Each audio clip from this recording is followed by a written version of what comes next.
Here on the ground, change happens fast. Problems feel frequent and urgent. It's loud and anxiety runs high. From a satellite view, the Earth looks the same as it did thousands of years ago. We've been here before. Let's learn from our past and shoot for a better future.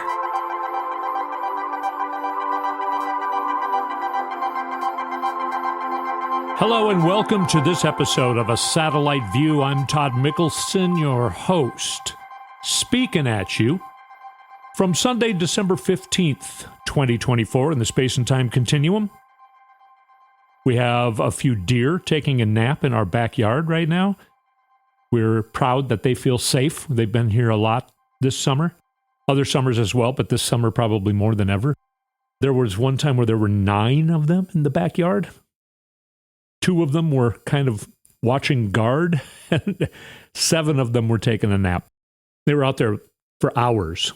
It's kind of fun. Anyway, this morning, I live in Central Time here in Minnesota by Lake Minnetonka.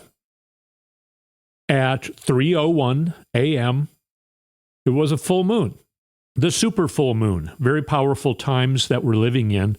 You can see the changes going on in the world. Some people understand what's going on and some don't. Some who do are scared of it. And it seems like they should be the people who would have the least amount of fear in the world. The billionaires. What a bunch of fucking wusses. All right? Yeah, we're in the age of cussing here on the show. I don't know. It still feels uncomfortable to me. I still might have to change back to making up a... I still think it's funny when people say friggin'. What a bunch of friggin' wuss jobs. These billionaires are. I'm not a billionaire, so I don't need to worry, apparently. What is with these guys? And frig you, Jeff Bezos. Frig you, Mark Zuckerberg. Elon Musk. All these people now giving $1 million or more. Well, Elon Musk gave millions and millions and millions. Zuckerberg and Jeff Bezos, they go down to Mar-a-Lago, have dinner with the idiot, and then contribute $1 million to his inaugural. And then even worse, ABC News yesterday, there was a news story that said that Donald Trump had to come in for a deposition. And for about an hour, everybody was saying, oh, he does not want that. It's going to be on video. He's really bad at doing depositions because he gets mad because he's a petulant little bully boy. And he was going to have to be talking about all the sexual assault and rape that he performs. Yes, ABC, I'm not afraid to call Donald Trump a rapist. ABC News, you're afraid to get... You're afraid of Donald Trump. So this was because Donald Trump is suing ABC News. No longer, I guess, but he was suing ABC News for defamation because Stephanopoulos said that he was an adjudicated rapist, which is what the judge in the E. Jean Carroll case in New York said Donald Trump was. So it is a truth. It's the truth. And I'm going to get a little lewd here because I think it's hilarious. So when I heard that it was digital penetration, I was like, what? Something on the internet? What are you talking about? Digital penetration. And this is what's hilarious. It's some, I don't know, legal term referring to your fingers. You know how everyone used to call your fingers your digits? Because people would use their fingers to count. So, E. Jean Carroll was terrified. She had her eyes closed and she didn't know what was being used to penetrate her. Okay, now that's the gross part. It's horrifying. But the fact that you can't tell the difference between Donald Trump's little finger and his little other thing is hilarious. But yeah, it's a horrible thing, but he's a horrible horrible, horrible man, if you can call him a man. I feel like we can't call him a man. Actually, somebody put on Blue Sky an apt description of him, if I can find it. Yeah. Anthony Citrano, who I have no idea who that is, but he showed up on Blue Sky and he writes, "It's almost impossible to believe he exists. It's as if we took everything that was bad about America, scraped it up off the floor, wrapped it all up in an old hot dog skin, and then taught it to make noises with its face."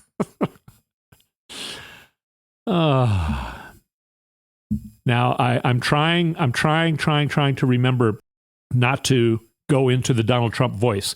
I was thinking I should, whenever I am going to do the Donald Trump voice, I should just do Casey Kasem instead. And then when I'm reading transcripts that Trump has said in Casey Kasem's voice, I think that'll be entertaining and funny. So getting back to, I'm not a billionaire.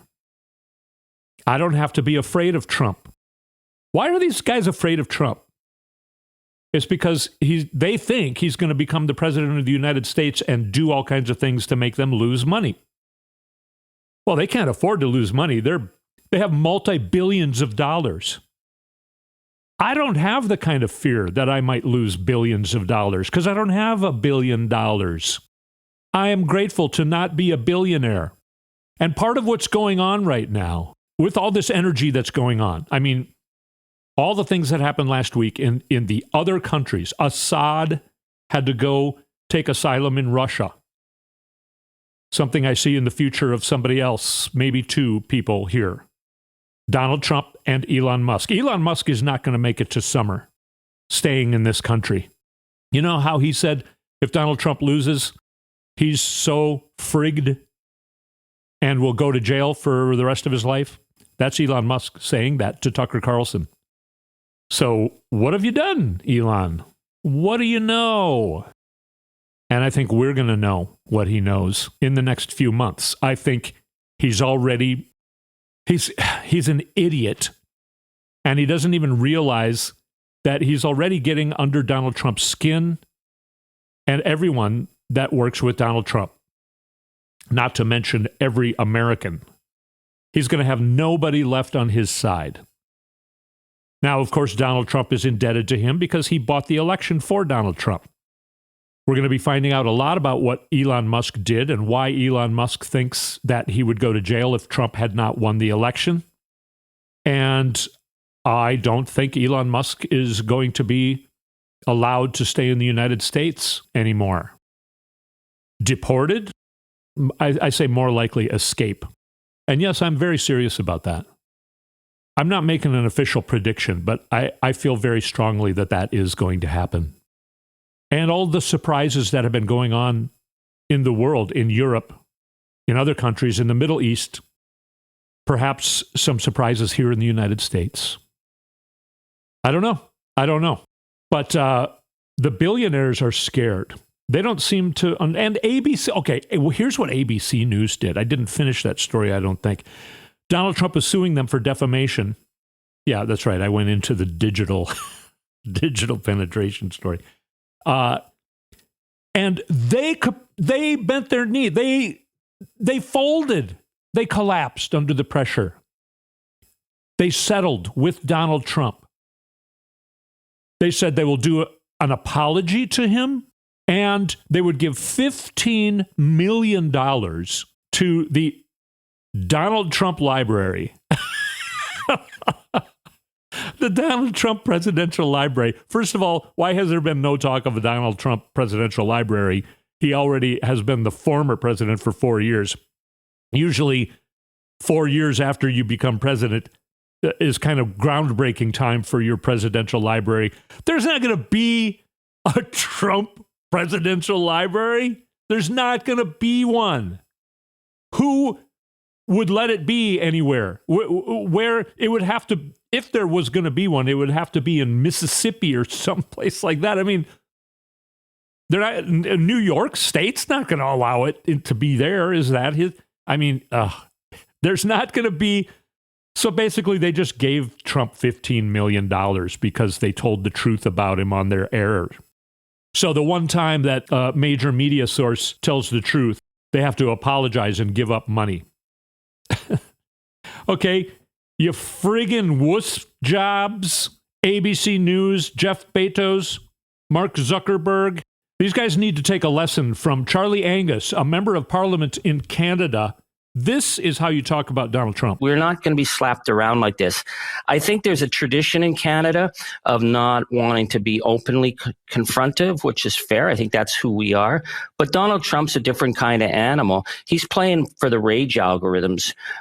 And I don't think we should allow him that free reign. So for me, it was really simple, standing up and saying, no, we're going to have tough negotiations, fair play. But this kind of dismissive, idiotic behavior, I mean, he's a juvenile, and I invite Donald Trump, come up anytime in the winter, Donald, try and drive our roads, try and win an argument with any woman in Canada, try and take us on anything where we are very comfortable at. We're pretty tough and resilient people. All right, that's how you talk to Donald Trump, Jeff and Mark and Elon and ABC News. Now, that is Charlie Angus. He is part of the New Democratic Party in Canada. The Premier of Ontario, Doug Ford, who called himself the Maple MAGA guy. So he's a big Donald, or used to be, a Donald Trump fan. And he's very conservative.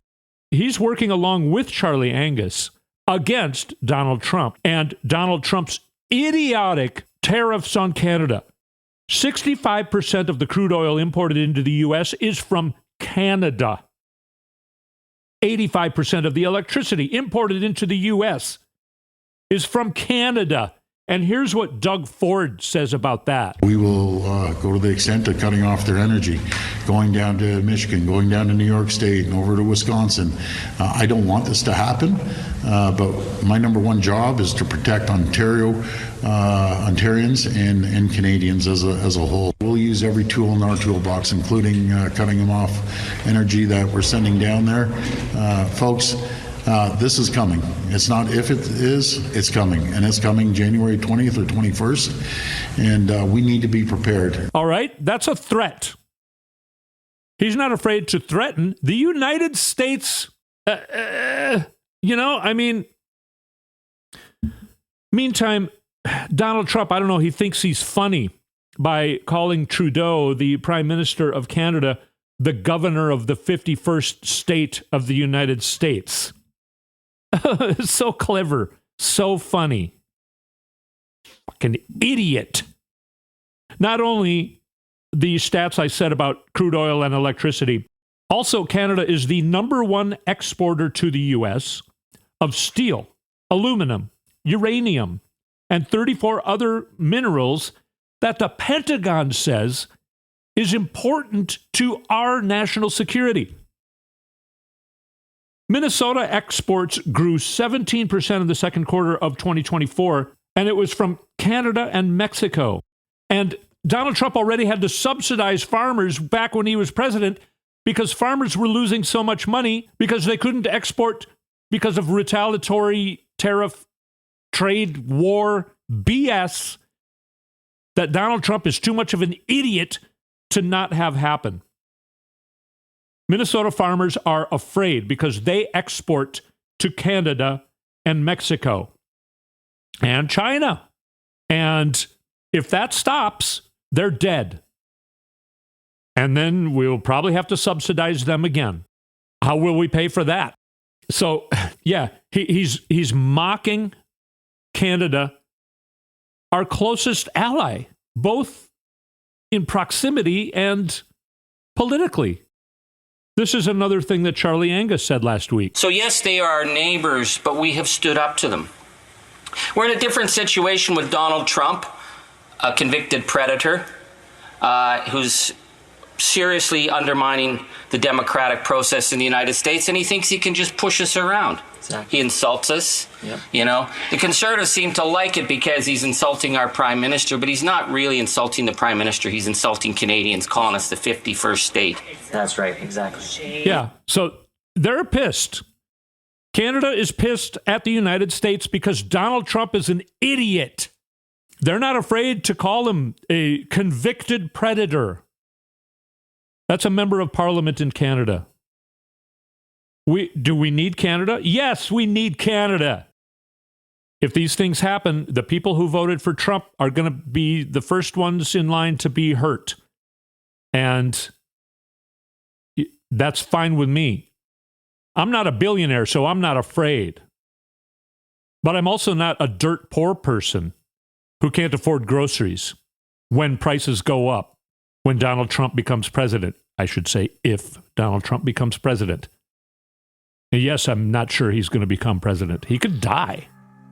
Very good chance he could die. He does not seem healthy. Yes, I do see surprises happening here in the United States. Astounding surprises similar to things that have gone on in other countries around the world in these last couple of weeks. And I think part of the reason those things are happening is because of the election here in the United States, where we stupidly somehow did not stand behind the best candidate of our lifetimes. Anyway, all right, I've gone over time. It's time for a break. When we come back, I want to talk more about the billionaire class in this country. And people talk about a civil war. What we're going to have in this country is class war. And I'm glad to fight it against these billionaires. So let's talk a little bit more about some changes that have gone on in the last couple of weeks having to do with that. When we come back, you're listening to A Satellite View. We'll be right back.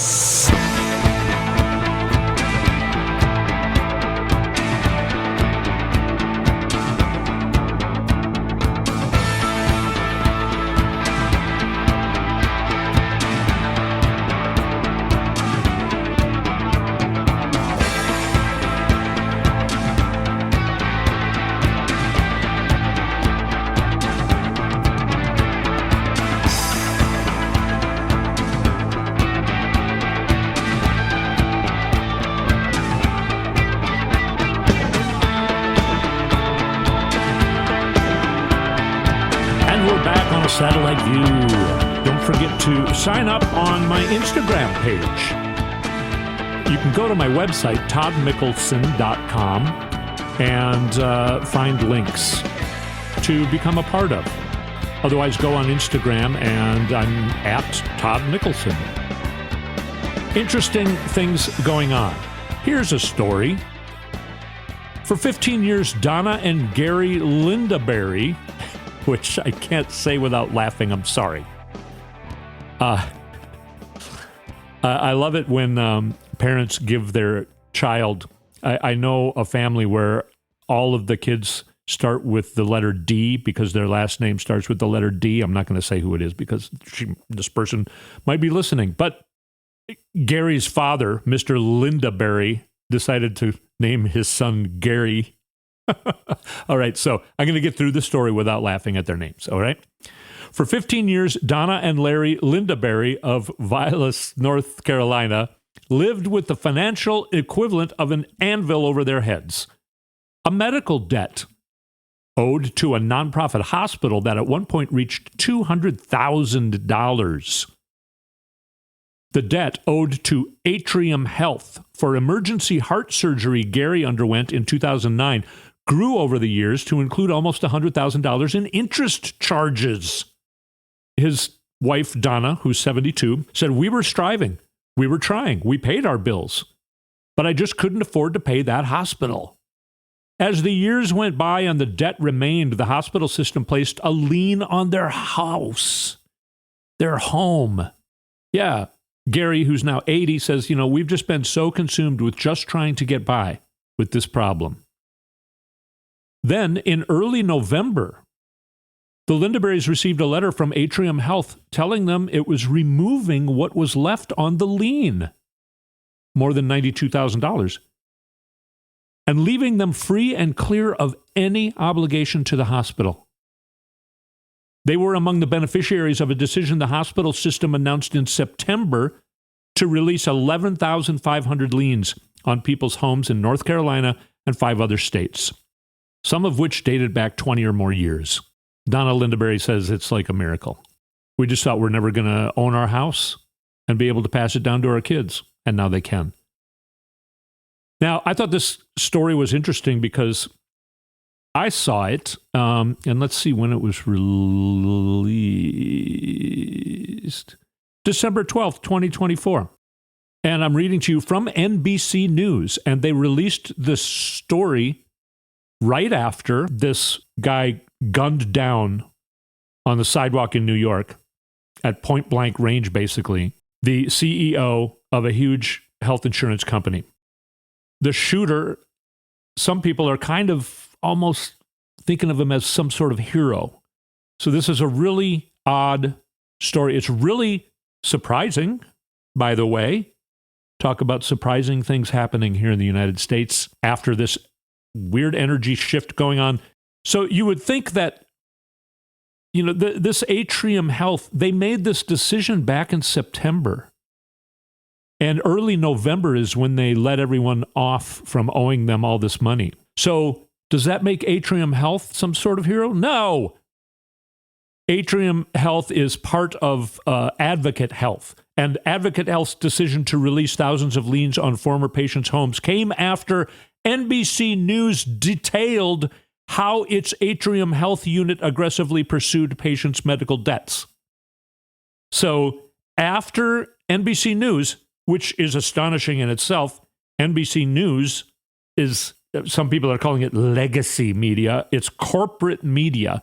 And they went after a fellow corporation and did some deep investigative journalism and did a story on how this Atrium Health was raping people of all of their finances, holding it over their heads. And then when NBC News came out with the story, Atrium Health folded and let everyone loose. I think this is a pretty incredible thing going on. This shooting. Now, however you feel about that, of course, I am very much against gun violence. I am very much against any kind of violence. I am very much against murder. But right now, the way people are talking about this shooter, everyone around him, including his mother, basically talked about how he became a completely different person starting a few months ago. His mother put a missing persons out on him in November because she hadn't even spoken to him since July and had no idea where he was or what was going on with him. He seems to have illusions of grandeur himself. He's been struggling with severe back pain and back issues. I don't know all the details, but he couldn't afford to take care of himself because of the insurance companies. And he decided to do this. Now, I like I said, I don't condone the particular decision he made, but in history books, this event is going to be part of a turn that is necessary. People are starting to tell their stories. I saw one woman talking about that she said she was drugged and raped in her own apartment by an acquaintance of hers. She went through the very difficult decision to go to an emergency room and get a rape kit. And that is a long, drawn-out, very painful and gross and humiliating. I mean, people who have gone through that talk about just that. I mean, this is always like the day after or the same day that they had to go through the trauma of being raped. And then this woman said she was there for 7 hours. She said, of course, I was already major league traumatized because I was just drugged and raped in my own apartment. So the trauma that I went through during this 7 hours, and she said, yes, all the stories you hear about it are true. So just going through the procedure of the analysis after you're raped, she said, I was, did everything I could. I brought my sheets, the clothes I had on, I brought it all for evidence. But it was still a very, very painful process. And then 2 weeks later, she gets a bill. that it cost $1,200. And then it said, insurance denied. And yes, it was United Healthcare. She got a bill every 2 weeks after that saying you better pay up. And they got more and more sort of threatening about it. That's how we treat our people here? The insurance companies just making billions and billions of dollars? The CEO making tens of millions of dollars a year for doing this to American citizens? Billionaires are feeling nervous because the people are rising and seeing that, you know what? It's the billionaires that are holding us down. And we need to have this in this country. We need class warfare, non-violent. But we need to knock these guys down to where they need to shoot. And what do they do with their money? They're running scared. They're having to go down and have dinner with a guy who's got a full diaper at Maralardo. They're so scared. I'm grateful to not be a billionaire. They have no, it's all the kind of guys who become, and you rarely hear of women billionaires, but anyway, the kind of guys who become billionaires, they don't even have enough creativity to use their money for, what about philanthropy? What about just, taking some nice trips? Why do you all got to get so involved in politics now? Why do you need to make sure that the power ensures that you retain every penny of your billions? You're not living a happy life. I'm grateful to not be one of you pieces of shit. Mark Zuckerberg, Jeff Bezos, Elon Musk. They ain't no human beings. So there are people who are not people. Them being them. We will never converge with them. People need to come together in this country. And the way I'm starting to see it is people like that, no. All these pukes who go on media, there's this guy, Scott Jennings, I think is his name. He is the most hateable person right now. And I'm calling him a person because I'm not sure what he is. But he's not a person. But no, we're never going to compromise with him. We're never going to come together with him. No, Dean Phillips said we need to celebrate the MAGA movement. Nope. The MAGA movement needs to be squelched. And a lot of MAGA people who voted for Trump are starting to see that. The most Googled phrase on election day was, "Can I change my vote?" Now, of course, yeah, that just makes you want to punch everybody around you. It's hard to not be super pissed at these idiots. But some of them are fellow human beings. And I'm feeling like, okay, there's going to come a day, and that day I believe it has come. But more and more of them are going to become sorry for supporting this. They are going to be remorseful for being a part of this. And those are the kind of people that, it's like when you're on a hike and there's just somebody who can't keep up. Come on, keep up, pay attention. We're turning here now. Yeah, that's a pretty butterfly, but we got to keep moving. I think it's going to be like that. We need to keep our patience with these idiots and help them keep up with us so that we can come together and become more of a force. Scott Jennings, Mark Zuckerberg, Jeff Bezos, you're not invited on this hike. You're not going to be a part of this. But a lot of you people who are showing some remorse and regret for supporting this idiot Donald Trump, you can come, but you better keep up with us. We'll help you, but try and learn. All right? Learn faster. I'm going to play you a clip here of an example of just the type of person I'm talking about. And yes, it is very frustrating. But I don't think this guy is an animal or a reptile or whatever Donald Trump and Elon Musk is. What percentage of your workers are not U.S. born? Probably half. About half? Yeah. How many hours does this go on? It's 24 hours a day. You know, we could milk 8 hours a day, but it wouldn't be feasible or profitable for us to produce milk. So you need workers like this year-round? Yes, yes. Governor Kristi Noem of South Dakota, her farm is just a few miles away. This farmer who voted for her, who voted for Trump, who still supports them, doesn't believe that they would round up immigrants and ask them for their immigration status, because it's an open secret that farms in this state are held up by undocumented workers. Are you worried, like some of your other farmers, that if there were a mass roundup of undocumented migrants, that you might lose workers, you might not have enough workers? Well, the question I asked, how are they going to do that? Within 2 days, we will not have food. There will not be food anywhere. 2 days? Yes. That's why I predict nobody will be filling the shelves, nobody will be producing food. If we once have to shut down and be gone, it's never coming back. Does Governor Noem understand that? I would think so.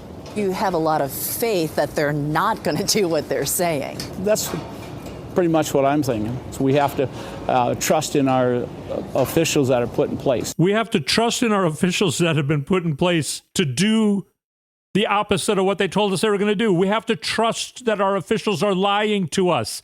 That's what this guy, who's an idiot, who voted for Kristi Noem and Donald Trump, he's saying, well, we have to trust that Kristi Noem and Donald Trump are lying to us. We have to trust in them to be consistent liars.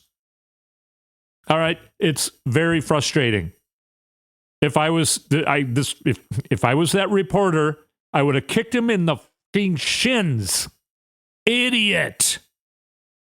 But it's what she did there is a step toward pointing out to him, okay, you realize that you're counting on Donald Trump to be lying to you. That's what you're hoping for. Because if Donald Trump's telling the truth, the country will be out of food in 2 days.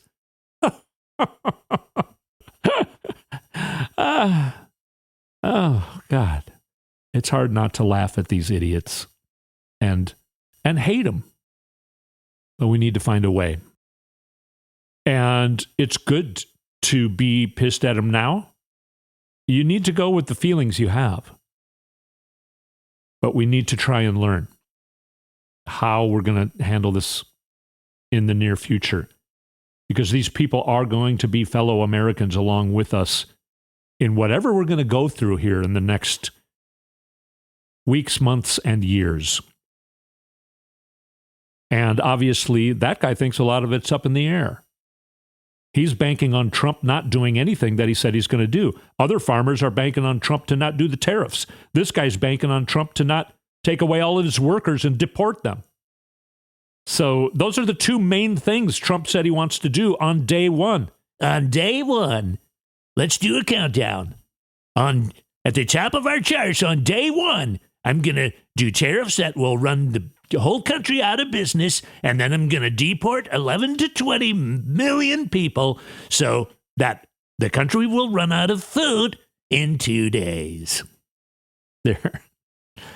That's Casey Kasem saying what Donald Trump would. I want to leave you with one more thing that happened this week that was extremely frustrating when it first happened, but this is a lesson that we gotta know what we're talking about here.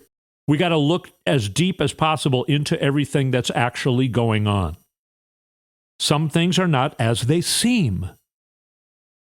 I was really angry when Christopher Wray, the head of the FBI, said he's going to resign instead of let Trump fire him. I thought, no, fight against Trump and make him fire you. And then belittle him for doing so, because Donald Trump will have to fire you for no reason. For no reason.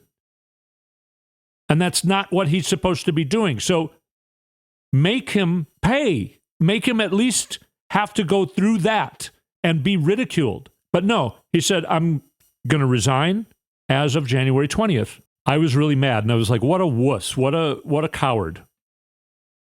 And I was lumping him in with Jeff Bezos and Mark Zuckerberg and these people.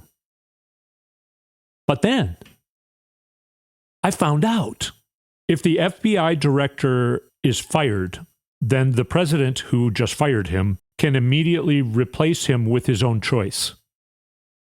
He can immediately put Kash Patel in place of Christopher Wray if he fires Christopher Wray. But if the FBI director resigns, then his deputy becomes the head of the FBI, and Trump has to have his pick go through confirmation. Christopher Wray is fired. Donald Trump could put Kash Patel in immediately. Since Christopher Wray resigned, Donald Trump cannot put Kash Patel in until Kash Patel goes through Senate confirmation hearings and the full confirmation process, and then voted on the Senate floor. And that's not going to happen. I really don't think that's able to happen because Kash Patel is not going to be able to pass confirmation.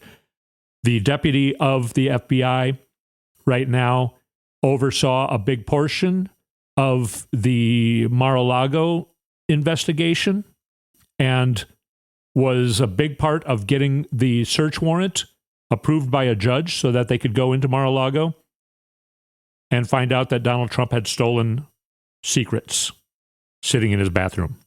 This is a good guy. We want him to be the next leader of the FBI. I don't know, maybe he'd even be better than Christopher Wray. I don't know. But at least we have somebody who's sane heading up the FBI for the next weeks and months to come, instead of Kash Patel being immediately installed after Donald Trump would have within, Christopher Wray is resigning as of January 20th. On January 20th or 21st, Trump would have fired him and put Kash Patel in anyway. So, one of those times when you know how everybody overuses the thing about four-dimensional chess. It's kind of like the word awesome. I don't use the word awesome unless something awesome happens, which is almost never. Something awesome would be like the sun exploding and you witnessing it. That's when you would say, awesome. Because that would be an awesome thing to witness. Otherwise, don't use the word awesome. And don't use the word four-dimensional chess unless it's something like this. This is an appropriate time to use that phrase. Christopher Wray resigning means that Kash Patel will not become the FBI head. Whereas if he would have let Trump fire him, Kash Patel would have immediately become the head of the FBI. So, smart move on everybody's part there. We just got to keep throwing sand in Trump's gears. Need to keep doing it, keep doing it, keep doing it. And we need to stick together on it. So I've gone way over it again. Thank you so much for sticking with me here on A Satellite View. Let's keep each other sane. I hope stories like that helps you keep sane. I'll keep digging into things that are boring like that to try and find the good in what looks like so many bad things happening. I am feeling optimistic, and I will help bring some of that optimism to you here on A Satellite View. So again, thank you so much for listening. Let's keep each other together. We're in this together. Like Kamala says, we're in this together, so let's stick together and help each other get through these crazy times. I will speak at you next week. Thank you for listening.